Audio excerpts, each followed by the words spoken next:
And, if there is one Right, thing yeah. that I think is true, is we, as much as you don't want to admit it, we are lazy. If we can Yes, make yes, informed, we are. Yes, we are. if we can make informed decisions, like ChatGPT 4, everyone's like, oh, ChatGPT 4, oh my God, yeah, AI. Okay, you know why we all like it? Because we're all inherently lazy. That's the one thing that no one's gonna admit. The reason why we all love ChatGPT and everyone under the sun is talking about generative AI is because we are lazy. We love the idea that this little black box produces stuff with us and we don't know how to do a thing. The fact is, generative AI has hallucinations. What does that mean? It lies to you. Today's show is brought to you by HowDoICreateAPodcast.com. Want to create your very own podcast to promote you and your business? Learn how you can become a rockstar podcaster in 30 days or less. Just visit HowDoICreateAPodcast.com. That's HowDoICreateAPodcast.com.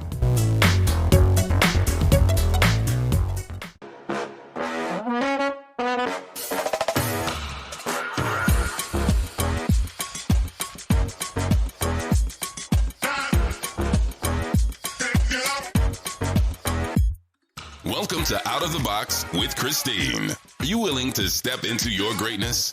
Are you ready to shine? Well, get ready, Truth Seeker. You're in for an amazing ride. And now, here's the host of the show, Christine Blosdale.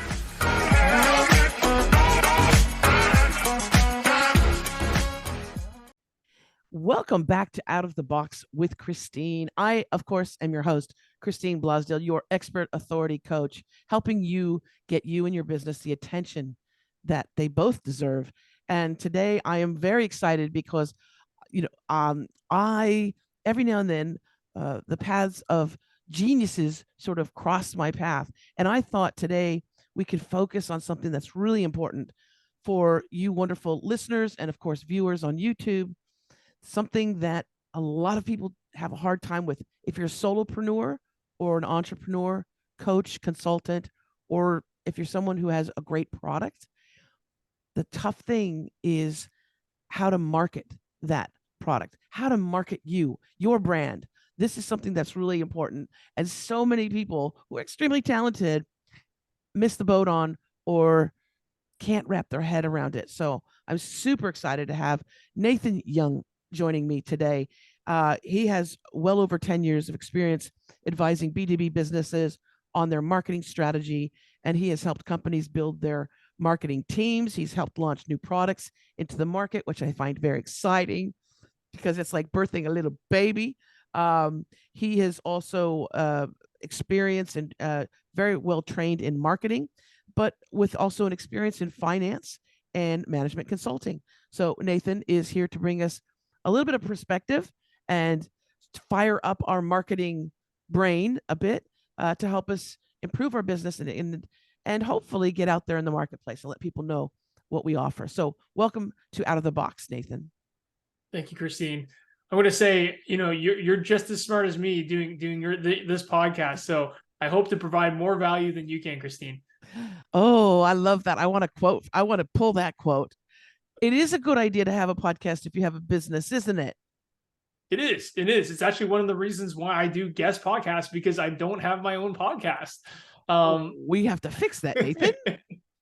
I'm producing content right now, and this goes back to the one thing that I tell every single coach, or every single solopreneur and any business: you got to focus. So I would love to have my own podcast, but I'm already generating my reels. And for me to stretch myself thin like that is not a good idea. So, I think podcasts are amazing. I think maybe next year I'll slot it into the business. But, right now I have 3 months worth of reels already made. Can you believe that? For everyone that's taking, when you say reels, you mean like Instagram reels, Facebook reels? Or are you talking 1 minute education bites that are all science-based? So my specific niche where I want to sit is I want to bridge marketing tactics, best practices, what you hear, what you read all the time, with the actual scientific research that backs up why it works. So because I feel like that's a huge disconnect. Yes. And And, you know, the few things that I've seen that I really connect with, and is so true, because, you know, sales is sales is sales, right? And there's a good way to do sales, and then there's a bad way. And what I try and tell my clients who want to create a podcast for their business, I say it cannot be an infomercial, right? You people are going to smell a sale a mile away. You have to educate, inform, motivate, inspire, entertain, those type of things to draw the audience in, so that when they leave, they have something. And one of my favorite things is, I think it's on Instagram. It's a young man who talks about the power of threes. And I love this because the science behind it apparently is that our brain likes threes. We like a beginning, a middle, and an end. We like Star Wars, right? There's, you know, there's the prequel, the thing, the sequel. I know they put it in different places, but we gravitate towards those things. We also gravitate towards certain colors, and I think that's phenomenal. I love the science behind it. So cool. Can you give us any kind of little quick scientific-y thing about marketing? Oh yeah, there's tons. So I'll correct you actually. So the 3 is not actually a number that's studied. It's actually it actually stems from 7. And so basically what they say is that 7 is kind of the maximum amount we enjoy before we get really, really depleted, in the sense of like the amount of mental energy. So it's actually called the 7-sum effect, if you can believe that. That's actually Is that a term. 7 times or 7 hits type thing? 7 options, 7 sums. So essentially 7 options. Yeah, so 7 options is the max we're allowed to consume. That's actually the reason why all phone numbers were originally 7, right? So it's the 3 digits and then it was the 4. So that was actually one of the reasons why phone numbers were made into 7 digits. But in traditional formats right now, yes, we do use those 3, and we don't actually use the 3 because we like the 3. Actually, the reason why the 3 works most for us is because it actually uses a ton of anchoring and decoy effects. So it is the number that allows you as a marketer, if you spend enough time kind of massaging that, you create a very consumable environment where you can set expectations very clearly, because essentially when it's 3, you have kind of, again, as you said, kind of the beginning and the end. And the one thing that I always tell people, and this has been backed up by a ton of research, is people don't like to make decisions when they don't understand. And so what the 3 does, actually, it creates kind of an artificial environment. So if you know nothing about something and you have 3 options, you kind of inherently create this fictional boundary for them. It's like, well, this world of this decision begins at this and ends at that. And so you can compare based on this. Now you feel more comfortable. Now imagine having 13 different choices and then you need to choose. You don't like it, because you feel like you're not making an informed decision. Yeah. And then so this plays into a bunch of different things. Like, we have a self-esteem bias. We have an overconfidence bias. We have something called the Dunning-Kruger effect, which basically says we think too highly of ourselves all the time.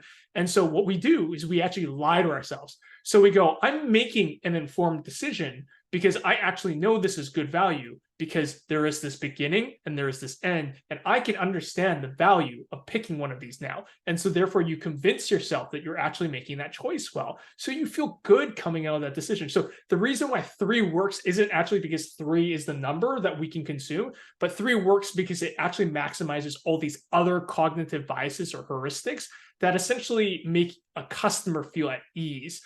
But that ease is actually our overconfidence. It's our tendency to overthink of ourselves knowing things. It's the artificial ease. It's right. It is artificial. Completely artificial. I so agree with you. And you said something. It's so it's so important. And when I was in my radio days, for 20 years I worked for a nonprofit radio station, right? And we had to there was no commercials. So in order to pay the bills and the engineers and all that stuff, we had to go to the audience and ask for donations, right? It's like the PBS model, or a QVC. It felt like a QVC type thing, where Home Shopping Network, but it was like the PBS model is, you love and appreciate the programming on PBS, won't you donate, $50 and you get the CD set of, the rockabilly years of whatever. So we had to come up constantly with thank you gifts, right? And not just like a pair of socks, station socks or a t-shirt or something like that. But we had to get more and more clever because our audience also are lower socioeconomic folk, right? It's a progressive radio, anti-war, civil rights. And so they're not floating in a lot of cash. Okay. That's just how it is. There's a few in there that, are well off, but not for the most part, not. So we had to come up with really clever ideas. And I was their, I don't know, their money lady. So I would go on the air. I would have a product that I believed in, right? That I know would benefit the audience, that I myself either used or believed in 100%. And so I would pitch this product or service or thing and raise money and raise a lot of money, 1.5 million a year. Amazing. Going on the air, on the microphone and saying, call this number, blah, blah, blah, blah. It's like cold calling on scale. It is. It's just whoever's in their car. But Los Angeles, everybody's in their car. So it's like, what is a it? lot of people. Fish in a barrel. Yes. So the thing was that my task was also I had to kind of help train or get other hosts, because it would be the hours, $5,000 raised in Christine's hour, and then the next show would be like $10. So I tried. The thing was that I said, keep it simple, silly, KISS, right? Keep it simple, stupid, whatever you want to call it. Keep it simple, silly. And when you're doing something like that, you don't come hard into a sale. You talk about the origin of it, the benefits of all this stuff, but also you give the listeners or the viewers or your customers on this one option. And that option is, you want this, call now. Because what happens, and this I witnessed it. I would listen to a woman and she would have all these different tickets to different events, and really good, like plays and, symphonies and operas. But she offered all the, you can call and you can get this, or you can get that, or you can go.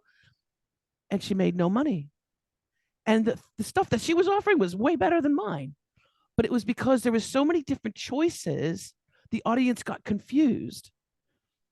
And it's like, wait, what did she say? She said that was Shakespeare in the Park? No. Oh, but she's talking about the doo-wop gang at the, you lose people when you have too many options. It's the same thing if you go, we have Jerry's Deli in Los Angeles, and you go to a deli and you open up the menu and there's 8,000 things that you can order, right? Yeah.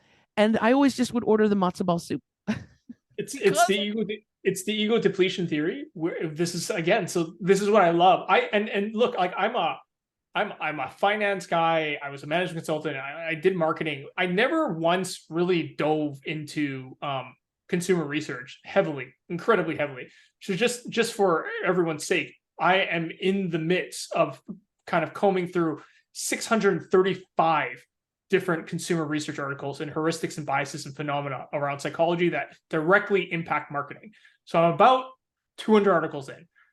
My brain gets numb a little bit, but you know what? It's incredibly fascinating because literally there are so many things that explain so many different things that affect consumer consumption. And this idea of like too many choice, it's like it is ego depletion. We ourselves actually just stop caring after we consume so much energy to try to understand. And if there is one thing that I think is true, is we, as much as you don't want to admit it, we are lazy. If we can make yes, we are. If we can make informed decisions, like ChatGPT 4, everyone's like, oh, ChatGPT 4, oh my God, yeah, AI. Okay, you know why we all like it? Because we're all inherently lazy. That's the one thing that like no one's gonna admit. The reason why we all love ChatGPT and everyone under the sun is talking about generative AI is because we are lazy. We love the idea that this little black box produces stuff with us and we don't know how to do a thing. The fact is, for those that are using ChatGPT, or by the time this comes out, generative AI has hallucinations. What does that mean? It lies to you. Yes, Lies. it does. It's a liar. And what's even frustrating about that? You got to fact check it now, right? Then you go, oh, generative AI is not that great. It's like, why? Because you got to put in more work. We're just naturally lazy. But we've talked about some topics. I want to bring this back for some of the listeners. How can you use what I've just talked about in your business right now? How do you utilize 3 options in your business? How do you make this important, and how do you effectively do this in a marketing perspective? So this is not going to be traditional marketing in itself, but this is going to actually be your product marketing. So I think a lot of times people fall into the trap that marketing has to be about all your creatives and all these things, but no, also how you design your product, how you design your offer is really important. So if you're a coach and you're a solopreneur and you're right now starting out for the first time, what I can first tell you is don't sell a single package. Why?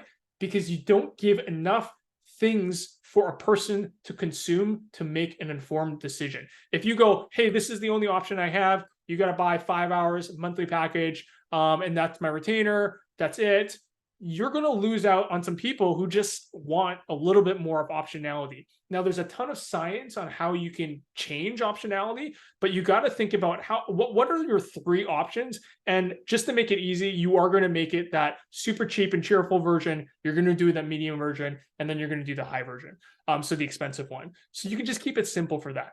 You can then apply some, what I'm going to say, consumer psychology to that. You can put an anchoring basis, meaning you can make your premium very premium, and you can put that first in order to make all your other options appear to be significantly cheaper. You can also make your last one a decoy option where it makes no sense for them to do it, and essentially you gain a 20 to 30% premium by them buying the medium one. So the first and foremost, when you're designing your product and your service, make sure you got 3. It's not that hard. It's really, really easy for you to do. And that's like one thing you can do right now. Oh, I like that. And I noticed that on your website as That's well. correct. It's and for folks who want to check out Nathan's website, it's FindYourAudience.online. That's FindYourAudience.online. I'll put the link in the show notes so you can click on that. But it's interesting because I like how you have it. I paid attention. I saw. I like how you have it broken up. Can you tell our audience how the 3 different options that you give businesses to work with you? I like the titling of them as well. I think that's intriguing. Yeah, so we have, the build, support, and drive. And I think, again, the titles were meant to be indicative of kind of the level of service, and it's supposed to speak to the end buyer. And so what we have done is it's just tiered level of services. So to go back into your product marketing, people really care about kind of knowing what they're buying. So if you're not just selling hours and you're actually selling kind of like, call it templated work, and I say templated with some trepidations. Templated just means it's a process, it's an exercise that you repeatedly do.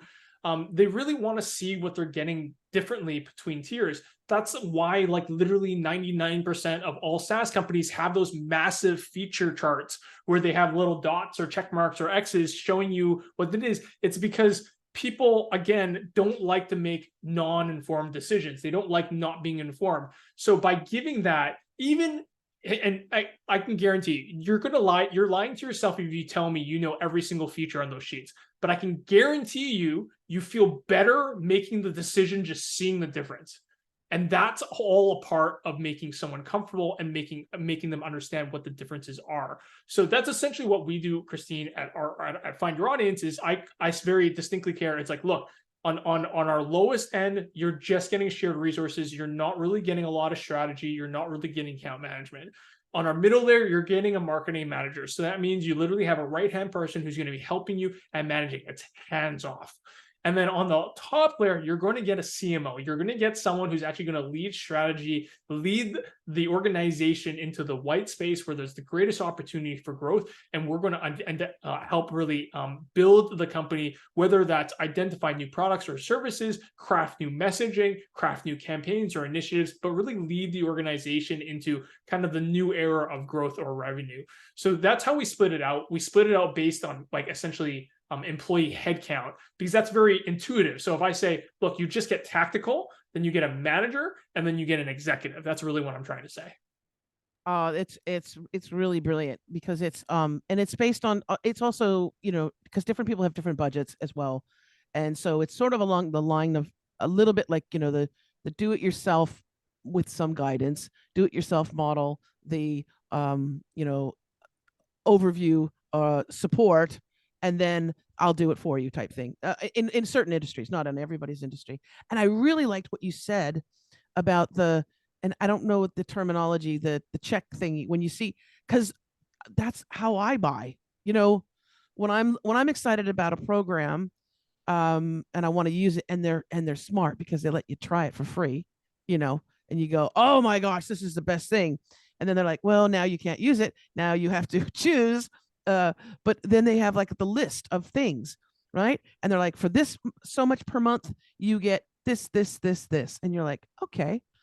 But if you spend, you know, a bit more, you get all this, and you get support, and you get blah blah blah, and you get a Rolls Royce or whatever. But I really, what is that called?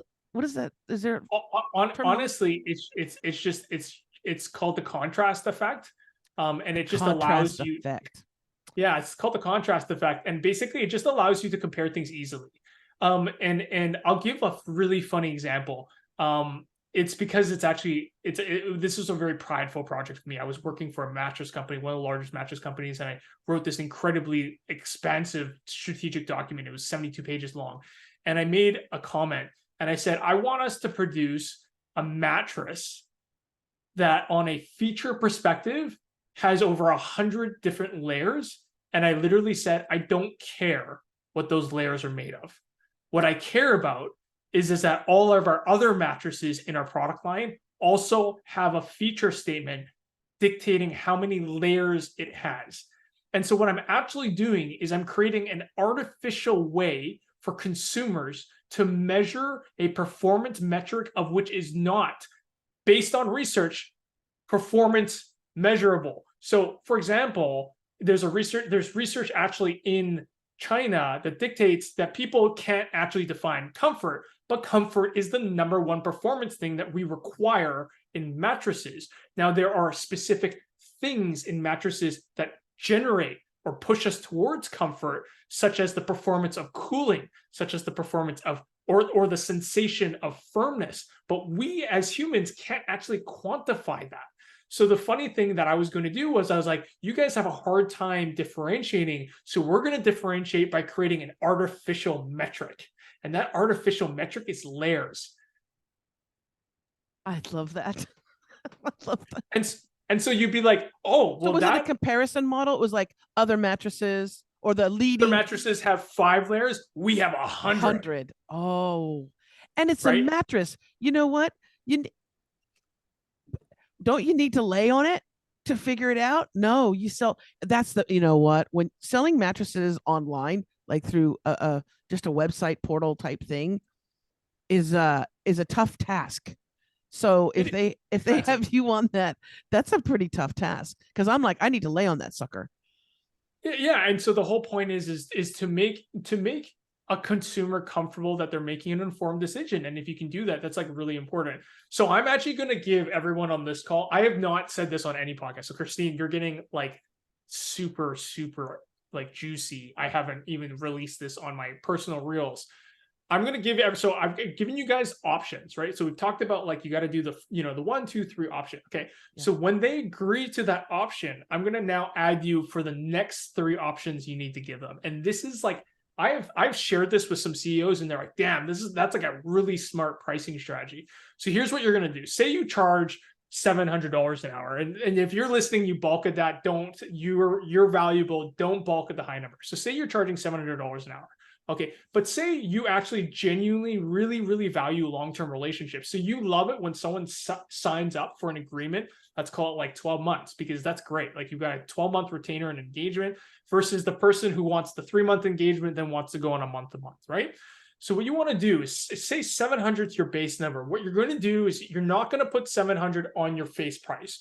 You're going to actually put 800. Okay. So when you give them the first 3 options of the, 2 hours, 5 hours, 12 hours, you're going to price that at 800, not 700. Okay.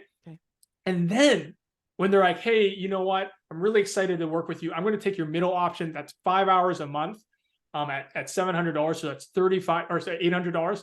So that's $4,000 a month or whatever. You then give them the options of term. And so this is where it gets very interesting, where you go, look, typically there's an onboarding fee, but you know what? I'm going to waive that. So you've seen this on the one-time fees. Always have the onboarding fee. It's a huge thing. But then you're going to give them 3 more options now. So they've already made the commitments. Don't be worried about confusing them. They've already made the commitment. You're just giving them 3 more options to feel more comfortable. You're going to give them a month-to-month, a 3-month, and a 1 year. And the way you're going to do that is you're going to price the 1 year at $700. Then you're going to price your middle one at $800 an hour. And then you're going to price the month-to-month at $800 plus an onboarding fee. Right. And so what you're going to do is you're going to convince them that, why are you working with me for month to month? That means you don't already trust me. So you know what? Realistically, this is not the relationship you want. So you know what? I think it's best that maybe we don't work together, because realistically, you're coming to me and we should be working for a year, because why else would you have me here as a coach? Right? Or worst case, they might choose the middle, but it gives you another opportunity to upsell, but more importantly, upsell for term, upsell for the timeline of the contract. Right. So almost 90% Yeah. of the time, they go for the 12-month. Well, because, and it's that compare and contrast. It's that thing. It's that thing of in our brains too. And this was something that I think someone had told me. Oh, Lily Tomlin and Jane Wagner, they're wonderful. They used to listen to the station, and they would say to me, you know what? We don't even need the stuff that you're pitching, that you're offering on the show. You just set it up, and you did it in such a way that it was such a deal that we went ahead and got it. And now we don't care because Lily Tomlin and Jane Wagner, but they were like, we didn't even want or need the thing, but it was such a good, you presented such a good deal that we got it. Which is what is that in the psychology of people, where they're like, oh my gosh, I can't pass up this deal. So it's a little bit of loss aversion. They feel like they might actually be losing out because they actually know how good it is. But that comes from other things. The important part of the time thing is actually, it's called the self-reference theory. And the self-reference theory is basically people want to be smart. So what you're doing by saying, why are you choosing the month to month? That means you're not smart. You don't trust me. So you're making you're not a dumb person, are you? Because if you are, because then you choose the 1 month. So you're actually saying the smart person chooses the 12 month, because that's who you are. And so it's funny, I don't do that purposely, but that is essentially what is essentially happening is that if they choose the month to month and you've already made that statement, they're essentially calling themselves untrustworthy and slightly stupid, and they don't want to be that way. And so you end up getting these longer engagements. So I call it the 3x3 rule. So you give the 3 options first, and then you give another 3 that's based on term and length. Brilliant. I love that. Oh, you've given us so many gems, Nathan. Thank you so much. If people want to find out more, of course, they can go to your website. It's FindYourAudience.online. I think what you teach, I mean, you could be a professor in a university, but when you write that, and you don't have a book out yet, do you? Because I'm seeing a book. I am actually writing a book. So I am releasing a book that is going to be the first layman's version of non-academic psychology being really like interlaid and interwoven into like marketing concepts that are best, kind of best practices today. I'm really excited about it because I actually I don't think there is something that's like that. So I'm super excited. So that I'm hoping to get a draft out this year. And then I'm going to be releasing that on Kindle, and also releasing that on my Instagram channel, which is FYA.marketingbytes. What is it? What is the Instagram channel again? FYA.marketingbytes with a Y. Okay. All right. Yeah. I have to follow you now because I want to see all those reels. You'll see the videos where I'm talking about psychology all day long, every day. But yes, the book, I got a really good feel for the book, and if you make it fun and kitschy, the title and and something that people can grasp hold of, that the sales will go through the roof. And then of course you have to do the audiobook version, because you have a really wonderful grasp of it, and to have your voice and you talking through it, I think would be phenomenal. Don't even if you're going through a big publisher or anything, don't let them have another person voice it. Okay, you voice it. Yeah. All right. Yeah. All right. All right. Thank you so much, Nathan. I really appreciate your time with us, and all the best to you. You're welcome to come back, and especially when the book is when you're ready to promote the book and market the book, you're welcome to come back on the show on Out of the Box. Would love to. All right. Thank you again, Nathan Yeung. And also thank you, wonderful listeners.